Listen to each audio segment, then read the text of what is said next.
Hi friends, good morning. कैसे हैं आप सब। तो मैं आज सुबह की शुरुआत कर रही हूँ अपनी किचन से।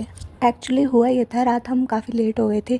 तो पहले तो बोल रहे थे मेरे हस्बैंड कि वो खाना नहीं खाएंगे, लेकिन फिर मैंने बोला कि रात में भूख लग जाएगी तो फिर क्या करेंगे। इस वजह से मैंने 10:30 बजे खिचड़ी बनाई थी, वही हम दोनों खा के सो गए और मैंने बर्तन ऐसे ही छोड़ दिए थे। तो सबसे पहले सुबह मैंने उठकर बर्तन साफ़ किए, किचन की सफाई की और मैं खाना बनाने लग गई थी क्योंकि इन्हें ऑफिस जाना था और इनका मुझे लंच पैक करना था। जैसा कि कल के ब्लॉग पे मैंने आपको दिखाया था कि मैं 2 दिन से अपने घर पे रुकी हुई थी और कल रात ही हम वापस आए थे।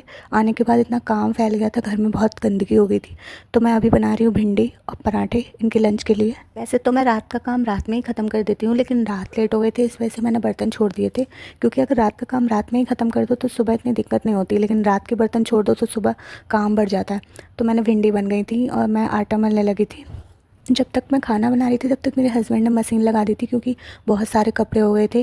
3 दिन से कपड़े भी नहीं धुले थे। मैं वहाँ पे गई थी, वहाँ पे भी काफ़ी सारे कपड़े हो गए थे। तो फिर मैंने आटा मल के रख दिया, सब्जी बन गई थी। तब तक मैंने सोचा पोंछा लगा लेती हूँ।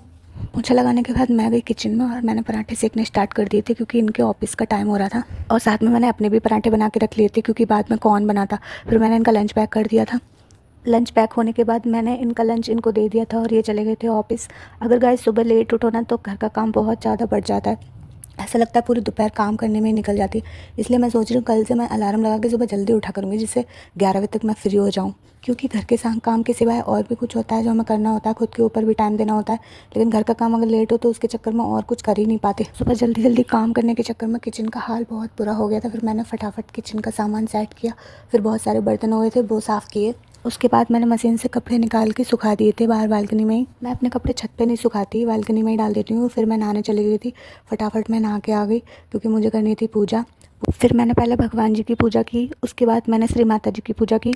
ये श्री माता जी गाइस, मैं बचपन से इनकी पूजा करती आई हूँ, क्योंकि हमारे घर पे इनकी पूजा होती है और मैं इन्हें बहुत मानती हूँ। तो मैं इसलिए यहाँ भी इनका फ़ोटो लेकर आ गई थी। पूजा करने के बाद मैंने खाया खाना। खाना खाने के बाद मुझे करनी थी पढ़ाई, तो मैंने 2-3 घंटे की पढ़ाई। 11 बजे मेरी ऑनलाइन क्लास थी, लेकिन मैं फ्री हो रही हूँ 12:30 बजे। लेकिन कल से मैं अपना हिसाब सही से करूँगी और सुबह जल्दी उठा करूँगी, जिससे मैं 11 बजे तक फ्री हो जाऊँ। क्योंकि मेरी क्लास पेंडिंग में हो गई। पेंडिंग में क्लास हो जाती है तो बहुत दिक्कत हो जाती है कि आज वाली क्लास लें या कल वाली क्लास लें। लेकिन अब से मैं कल से जल्दी उठा करूँगी। तो गाइज़, मैं अपने ब्लॉग को यहीं एंड करती हूँ। मेरा ब्लॉग आपको कैसा लगा ये मुझे कमेंट करके ज़रूर बताना और मेरे चैनल को सब्सक्राइब कर लेना। अभी मैं न्यू ब्लॉग स्टार्ट किए हैं मैंने, इसलिए अगर कहीं भी कुछ भी मिस्टेक लग रही हो तो मुझे कमेंट करके बताना कि कहाँ मिस्टेक है। मिलती हूँ नेक्स्ट ब्लॉग में। बाय।